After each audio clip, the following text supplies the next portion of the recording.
Hi ಎಲ್ರಿಗೂ ನಮಸ್ಕಾರ. ಇವತ್ತು ನಾನು ಬಿಗ್ ಬಾಸ್ ಬಗ್ಗೆ ಮಾತಾಡ್ತಾ ಇದ್ದೀನಿ. ಯಾಕಂದರೆ ನಾನು ತುಂಬ ಚೆನ್ನಾಗಿ ಅದನ್ನು ಫಾಲೋ ಮಾಡ್ತಾ ಇದ್ದೆ. ಮತ್ತು ನಮ್ಮೂರ ಕಡೆ ಹಳ್ಳಿ ಕಡೆಯೂ ತುಂಬ ಚೆನ್ನಾಗಿ ಬಿಗ್ ಬಾಸ್ ಸೀಸನ್ 11ನ ಫಾಲೋ ಮಾಡ್ತಾಯಿದ್ರು. ಎಲ್ಲ ರಾತ್ರಿ ಹೊತ್ತು ಎಪಿಸೋಡ್ ನೋಡಿಬಿಟ್ಟು ಬೆಳಗ್ಗೆ ಹೊತ್ತು ಮಾತಾಡ್ತಾಯಿದ್ರು. ಅದೇ ಥರ ಇವತ್ತು ಒಂದು ಮಾಹಿತಿನ ನಾನು ನಿಮಗೆ ತಿಳಿಸ್ತಾ ಇದ್ದೀನಿ. ಇವಾಗ ಸೆಕೆಂಡ್ ಎಲಿಮಿನೇಷನ್ ಆಗಿ ಮಂಜಣ್ಣವರು ಹೊರಗಡೆ ಬಂದಿದ್ದಾರೆ ಅನ್ನೋ ಮಾಹಿತಿ ಇದೆ. ಅದನ್ನು ನಾನು ನಿಮ್ಮ ಜೊತೆ ಶೇರ್ ಮಾಡಿದ್ದೀನಿ. ಮಂಜಣ್ಣವರು ಹೊರಗಡೆ ಬಂದು ತಂದೆಗೆ ಒಳ್ಳೆ ಮಗನಾಗಿರ್ತೀನಿ, ಅಪ್ಪ ಬಂದು ಡ್ಯಾನ್ಸ್ ಮಾಡಿದ್ದು ನನಗೆ ತುಂಬ ಖುಷಿಯಾಯಿತು ಅನ್ನೋದೆಲ್ಲನೂ ಮಾತಾಡಿದ್ದಾರೆ, ಶೇರ್ ಮಾಡಿದ್ದಾರೆ. ಹಾಗಾಗಿ ನಾನು ಆ ಮಾಹಿತಿನ ನಿಮ್ಮ ಜೊತೆ ಶೇರ್ ಮಾಡ್ತಾ ಇದ್ದೀನಿ. ನನ್ನ ಫೇವ್ರೆಟ್ ಕಂಟೆಸ್ಟೆಂಟ್ ಆಗಿದ್ದು ಮಂಜಣ್ಣ, ತ್ರಿವಿಕ್ರಮ್ ಮತ್ತು ಹನುಮಂತು.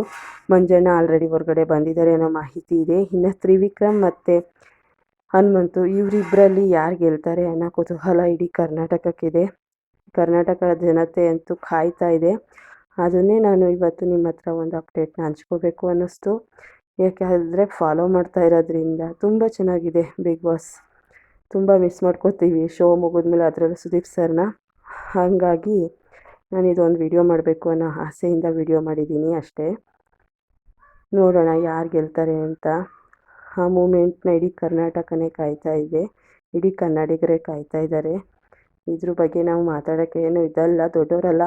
ಆದ್ರೂ ನಮ್ಗೆ ಖುಷಿಯಾಗಿರೋ ಶೋ, ನಾವು ಇಷ್ಟಪಡೋ ಶೋ ಬಗ್ಗೆ ಮಾತಾಡಬೇಕು ಅನ್ನಿಸ್ತು. ಹಾಗಾಗಿ ಮಾತಾಡಿದ್ದೀವಿ ಅಷ್ಟೇ. ನಮ್ಮ ಹಳ್ಳಿ ಕಡೆ ತುಂಬಾ ಹವ ಇದೆ, ಬಿಗ್ ಬಾಸ್ ಹವ. ಇಷ್ಟ ಆದರೆ ಶೇರ್ ಮಾಡಿ, ಕಮೆಂಟ್ ಮಾಡಿ, ಲೈಕ್ ಮಾಡಿ, ಸಬ್ಸ್ಕ್ರೈಬ್ ಆಗಿ. ಧನ್ಯವಾದಗಳು.